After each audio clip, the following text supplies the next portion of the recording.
あと技術的な部分のお話になると、明豊が創部してですね、ある意味ゼロからのスタートみたいな形で1年生だけですしだと思うんですけども、どういった形でその一気に全国を引き上げるためのスピード感で稽古、テクニック、技術を与えてきたかっていうところです。私がですね、理想としている剣道はやっぱ中心を割って、ピール学園の川上隆先生から私が指導をいただいたようなまっすぐ相手が今まさに出ようとするところの出頭をもう完膚なきまでに打てるっていうところの剣道が私の理想とする剣道ではあるので、そういうところをに重きを置きながらうちの明豊高校の剣道に関してもやっぱりその瞬時に判断ができるようなところは作ってるつもりなんですけども、やはり今の高校剣道を考えた時にやっぱり足と肘の使い方、これがやっぱりうまく上手にできなければやっぱり勝ち上がることはできないというふうに思ってるんですよね。今回もある先生から言われたんですけども、どうやって引き目打ってるんですかとか、どうやって技のつながりをやってるんですかっていうところをよくよく言われるんですけども、やっぱり、そういうのはもう鍛錬、もう警察の先生方に言わせれば訓練ですよね。そこからしか生まれてこないと思ってるんですよ。だからそういうところの反復練習を短時間のうちに集中してやるっていうことはものすごく大事なことで、私がよくよく、大阪府警の先生方にご指導いただいたり、大分県警の先生方にご指導いただいたりで、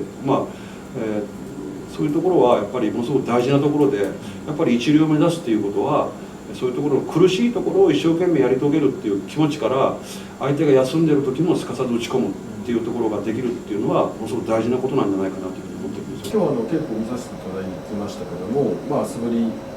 の足さばきも追い込みも意外と他の学校さんがやられてない部分っていうのもいくつかあったかと思うので、それぞれどういうことに意識を置いてというちょっとお聞きしたいんですが。そうですね、まず素振りに関してはその素振りはこういう目的でやるとかじゃなくて、竹刀を振るっていう動作に関してはほぼ連動性を持たせるんですよね。連動性だから、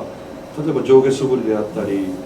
正面素振りであったり、跳躍素振りであったりっていうのは結局振り方っていうのは全部一緒だというところの流れの中で、軸をぶらさないっていう指導が大事だと思うんですよね。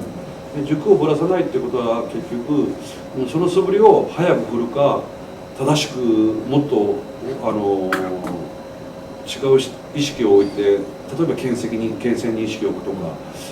体全体を使って大きく振るとかで、そういうところの流れの中で、ただ振り方自体は変わらないというところがやっぱ大事なところで、ただ当然軽い竹刀、重い竹刀、うちはもう今日は重い木刀しか使ってなかったんですけども、試合前は軽い竹刀を使わせて、もうひたすら早く振るとか、そういう稽古もやってますし、また今度は機会があればですね、そういうのも紹介させていただきたいなと思ってます。足さばきに関しては先ほど申しました通り、とりあえず技の連動性を持たせる。でどれだけやっても軸がぶれないですね。やっぱり、体が上下運動、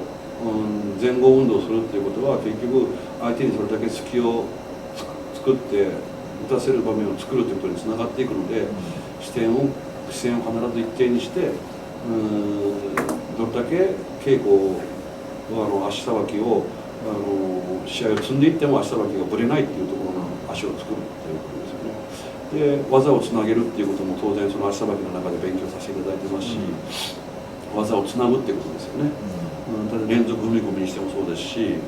で角体なんかにしてもそうですし、そういうところがやっぱりうちの特徴なのかなっていうふうに思ってます。追い込み稽古に関してもやっぱり、